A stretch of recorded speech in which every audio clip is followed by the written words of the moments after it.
So, um, you know that feeling when you open your fridge, maybe on a Wednesday night, and you see that pristine, super ambitious box of organic spinach you bought on Sunday? Oh yeah, the ultimate good intentions graveyard right there in the crisper drawer. Exactly. I Yeah. mean, you had all the best intentions. You were going to be the kind of person who eats these vibrant, healthy meals all week. Right. But now it's Wednesday, you're completely exhausted, that spinach is starting to look, a little sad and wilted. And you find yourself reaching for your phone to order takeout again. Yes, it's this massive psychological dissonance between the person we intend to be on Sunday afternoon Mm. and the person we actually are on Wednesday night. It really is. And honestly, it highlights a structural failure in how most of us approach our daily habits. How so? Well, we have the information. You know what a biologically optimized grocery list looks like? Right, gathering the information is the easy part. Exactly. You understand macronutrients and you've even done the physical labor of shopping. But there is a severe breakdown between possessing raw, clean ingredients and possessing the executive function required to actually turn them into a meal. Especially when your cognitive bandwidth is just completely depleted after work. Right. Willpower is a finite resource, and by the end of the day, it is entirely spent. You do the research, you understand the frameworks, but when you're faced with the immediate physical reality of a kitchen, you just freeze. You really do. So today, we are looking at a highly practical instructional guide focused entirely on the architecture of simple, clean eating. Okay, let's unpack this. Let's do it. Our mission for today's deep dive is to bridge that agonizing execution gap. We're going to examine the physiological and psychological mechanisms required to take those raw ingredients and transform them into fast, flavor-packed meals. Because the core premise of this guide isn't actually about food. Wait, really? Yeah, I mean, it is, but it's really about systems engineering. The goal is to completely remove the friction from healthy choices. That makes a lot of sense. When a nutritional system requires intense cognitive load-like complex recipes, precise measurements, extensive cleanup, it invariably collapses under the weight of daily stress. So you're relying on systems, not willpower. Exactly. Yeah. If we can re-engineer the process, we make the optimized choice the path of least resistance for the brain. And the source material tackles this by mapping these systems directly onto our daily physiological states, right? Starting with the morning baseline. Yes, chronologically, we start with breakfast. But not simply because it happens early in the day. It's because the specific endocrine response triggered by your first meal basically dictates your metabolic momentum for the next 15 hours. The guide zeroes in on a very specific nutritional triad for the morning. You want to combine protein, healthy fats, and structural fiber. Okay, so why that specific combo? Well, when you wake up, your insulin sensitivity is at a unique baseline. Your body is essentially a metabolic blank slate. If you introduce simple carbohydrates or naked sugars into an empty gastrointestinal tract, the absence of friction allows that glucose to hit your bloodstream in a massive, unimpeded wave. So your body just absorbs it instantly. Yeah, and your pancreas overcompensates with this huge surge of insulin, which inevitably drives your blood sugar into a steep deficit shortly after. I tend to visualize a sugar-heavy breakfast like a pastry or a bowl of processed cereal as trying to charge your phone with a cheap, faulty cable. Oh, that's a great way to put it. Right. You plug it in, and the display immediately spikes to 100%. It feels like you are fully charged and ready to tackle the morning. But the battery is fake. Exactly. Yeah. The moment you unplug it and actually try to run an application, the battery indicator plummets into the red by like 10 a.m., and the entire system threatens to shut down. What's fascinating here is the physical mechanics of gastric emptying, like how we prevent that battery drain. Right. How does that triad of protein, fat, and fiber actually stop the crash? So fiber doesn't just digest slowly, it actually changes the physical environment of your stomach. Really? How so? Soluble fiber forms this viscous gel-like matrix in the gut. Think of it less like a simple roadblock and more like a time-release pharmaceutical capsule. Okay. It physically traps those carbohydrates, delaying the digestive enzymes from cleaving the starches into simple sugars. And what about the fats and proteins? Meanwhile, fats and proteins require entirely different enzymatic processes, lipases and proteases, which demand a much longer, more sustained metabolic effort. So instead of a violent spike, you get a metered release. Exactly. That specific macronutrient matrix guarantees a controlled, steady release of glucose into the bloodstream over several hours. So you're literally hacking the delivery mechanism of the energy. You really are. And the guide provides two highly streamlined systems for achieving this, depending on your palate. Right, the sweet and the savory options. Yeah. The sweet option is a specific formulation they call the green and gold smoothie, which uses a handful of spinach, half a frozen banana, a scoop of protein powder, a tablespoon of almond butter, and unsweetened almond milk. Very simple. What stands out to me is the efficiency. The spinach provides the structural matrix you just mentioned, but it's entirely masked by the lipid profile of the almond butter and the texture of the banana. Yeah, it's a perfectly engineered delivery system. You're consuming a significant volume of micronutrients and fiber. But you don't have to, like, sit down and chew a massive bowl of raw spinach at 7 a.m. Right. Because it's mechanically blended into a liquid suspension, the immediate barrier to consumption is incredibly low. But some people really need a savory start to achieve satiety. And for those people, the guide outlines an under 10-minute vegetable scramble. So that's sautéed kale or bell peppers, 2 cracked eggs topped with fresh avocado, and a sprinkle of pumpkin seeds. Exactly. But let me push back on that savory option for a second. The guide leans pretty heavily on eggs for that morning protein. But what about the inflammatory concerns some individuals have regarding eggs or, listeners who follow a strictly plant-based protocol? That's a very fair question. Does this entire morning baseline framework just fall apart if you remove the eggs? Not at all, and that's a crucial distinction to make here. The system doesn't rely on the ingredient itself. It relies on the macronutrient profile. Okay, so the eggs are just a vehicle. Exactly. They are merely a convenient vehicle for amino acids and lipids.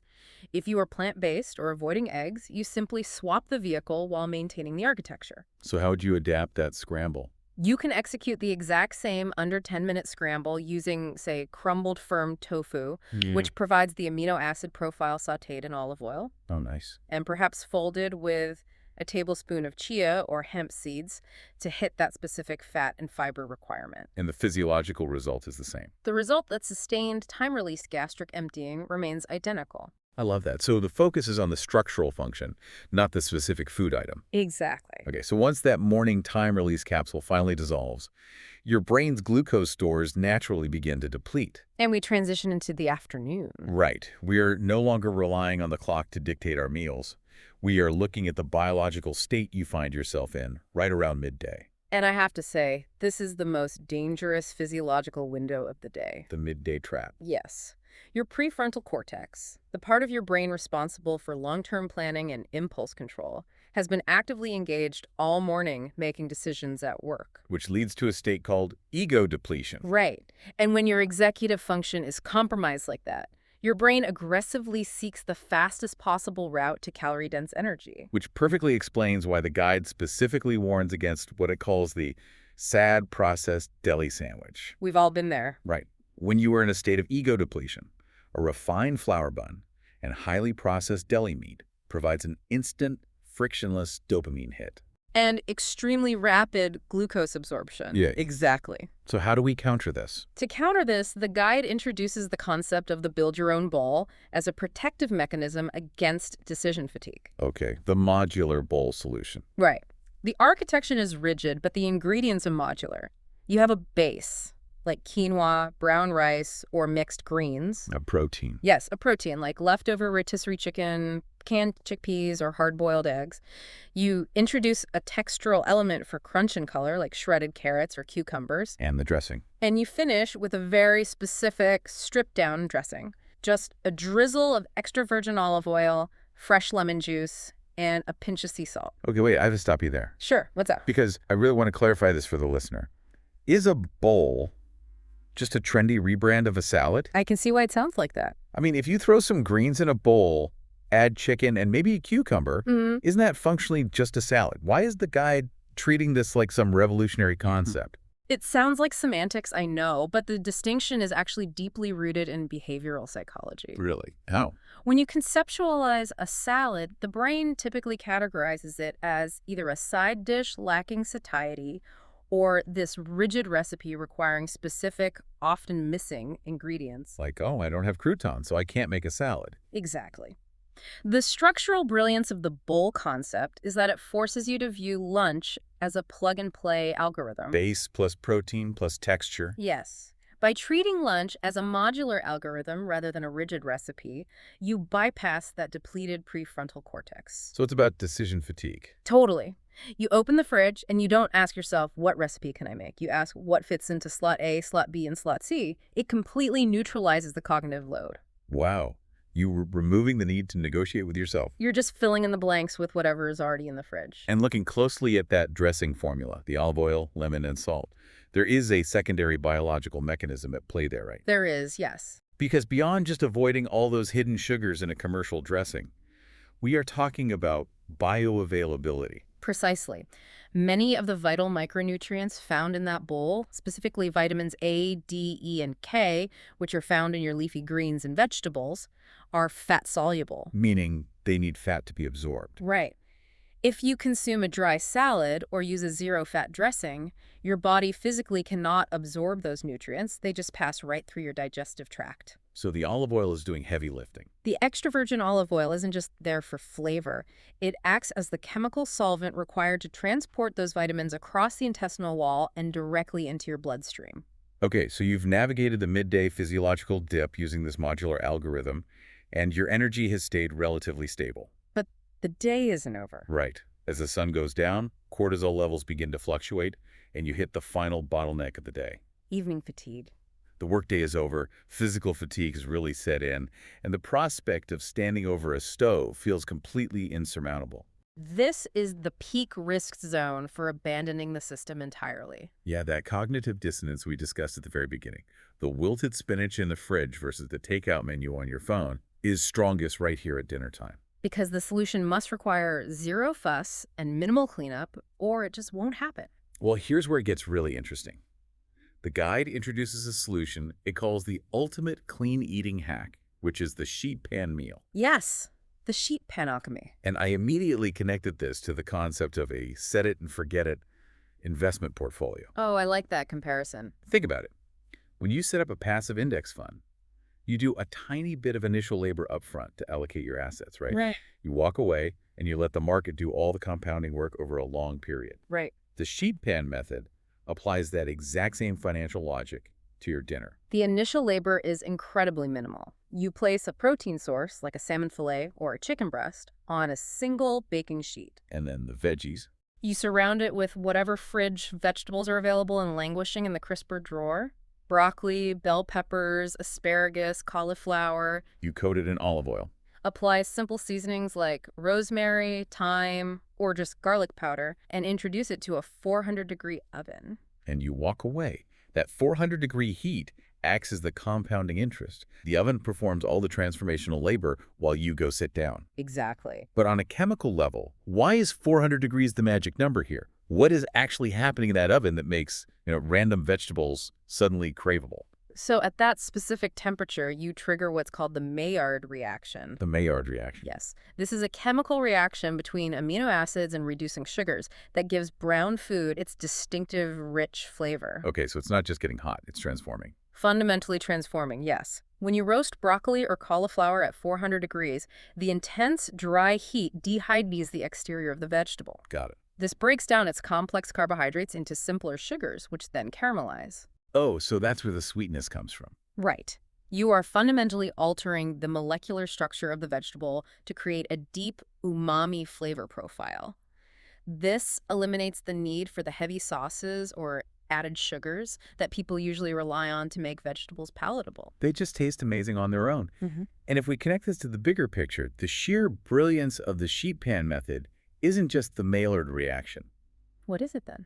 It is the psychological relief it provides. Yeah. Because when you analyze why people avoid cooking healthy dinners, the primary friction point usually isn't the physical act of chopping a vegetable. No, chopping takes 2 minutes. The friction is anticipatory anxiety. It is the dread of the cleanup. Oh, dish dread. It's a very real behavioral barrier. The just dread.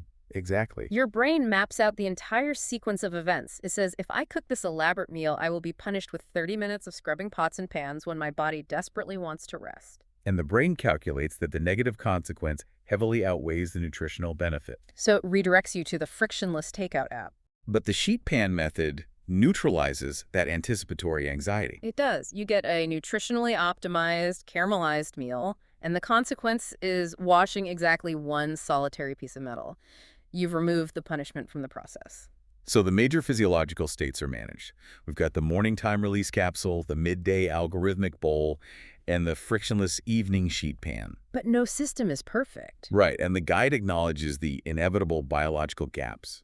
Specifically, that mid-afternoon dip where the urge to hit the vending machine or get a temporary sugar fix hits hardest. The guide's protocol for snacking reinforces everything we've discussed so far. Avoid naked sugars that bypass the gastric matrix and spike your insulin. Keep simple, whole food snacks within reach. But it goes beyond just telling you what not to eat. It specifies the chemical combinations needed to genuinely bridge the gap. Exactly. It doesn't suggest complex, time-consuming recipes for snacks. It suggests accessible whole food pairings. Like apple slices with almond butter? Or a bowl of fresh berries, a handful of raw walnuts, or carrot sticks with hummus. But let's look at the mechanisms here, rather than just reading off a grocery list. Why apples and walnuts specifically? It comes down to the specific types of compounds present in those whole foods. Apples contain pectin. Pectin. Yes, it's a highly specific type of soluble fiber that is exceptionally efficient at forming that gel matrix in the gut we discussed earlier. It slows down sugar absorption far better than the fiber found in, say, processed grains. Okay, and what about the walnuts? Walnuts are rich in both omega-3 fatty acids and tannins. Tannins are polyphenols that actually interact with the digestive enzymes in your gut, slightly inhibiting the rate at which you break down macronutrients. So a handful of walnuts isn't just filling you up, it is actively regulating the speed of your digestion on a chemical level. You are deploying the specific biochemical tool to stabilize the system until dinner. Which brings us to the overarching philosophy required to actually maintain this framework over years, not just days. The repertoire mindset. Yes. The guide makes this really radical proposition. You do not need to be a chef, and you should actively avoid spending your whole weekend doing massive, complicated meal preps. Because the goal of this protocol is habituation, not culinary exploration. Right. The guide strongly advocates for building a highly restricted, deeply reliable repertoire of just 5 to 10 simple meals that you genuinely enjoy. If you love a bowl combination, eat it twice a week. Rotate successful sheet pan dinners regularly. Don't reinvent the wheel. Exactly. But let me play devil's advocate for the listener here. Go ahead. Doesn't eating the same 5 to 10 meals get incredibly, agonizingly boring? I mean, we live in a culture that fetishizes dietary novelty. We really do. Food media tells us we need a completely different culinary experience every single night. Right.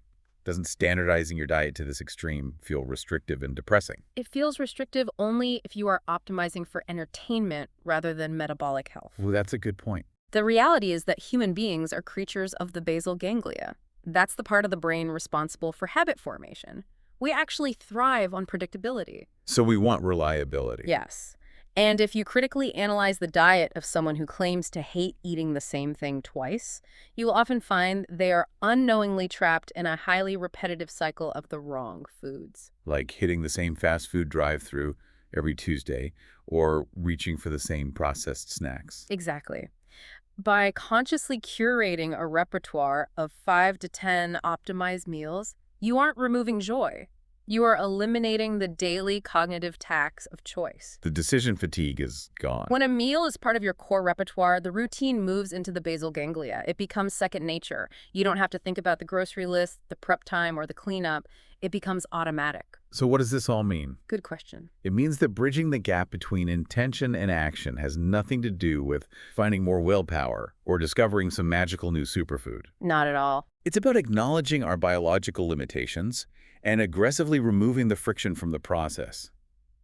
It's utilizing fiber as a time-release capsule to protect your mornings, relying on modular algorithms to survive midday ego depletion, and deploying the Maillard reaction on a single sheet pan to defeat evening dish dread. You are simply engineering a better environment for your biology to operate within, one simple meal at a time. It's a journey, not a destination. And if we step back, the implications of this frictionless framework extend far beyond the kitchen. They really do.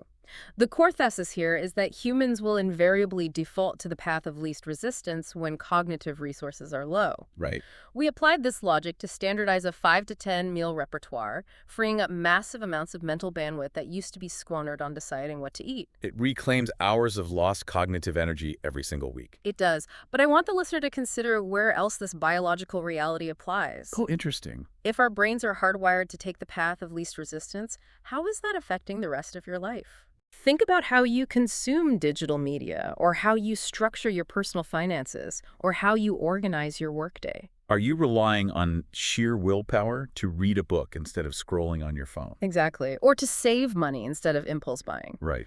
What would happen if you applied this exact same modular, low-friction architecture to the information architecture of your entire life? By standardizing your choices and removing daily stress, consider how much cognitive bandwidth you are suddenly freeing up. That is huge. If you designed your environment so that the optimal choice was always the easiest one to execute, what will you do with all that newly reclaimed mental energy and time?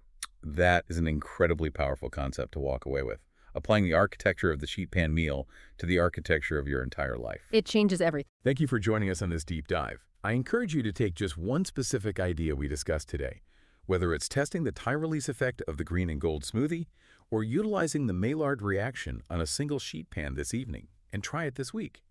See what happens when you let the system do the heavy lifting. Until next time.